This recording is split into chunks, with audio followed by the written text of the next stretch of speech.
Hey guys, in this video I'll show you how to delete page in Confluence.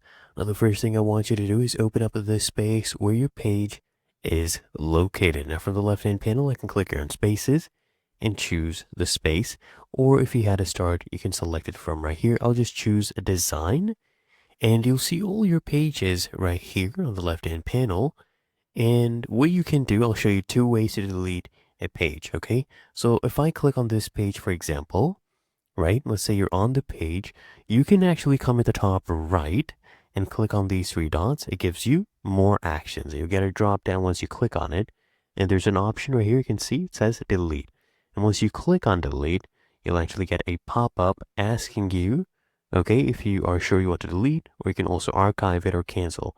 You can just click here on delete and it will be deleted. As you can see, content deleted. Now the other way to delete is next to that page, you can click on these three dots for more actions as well. And then just click on delete. Okay, so you can see right here, click on delete and then just confirm right here, click on delete. And there you go. That is how to delete page in Confluence.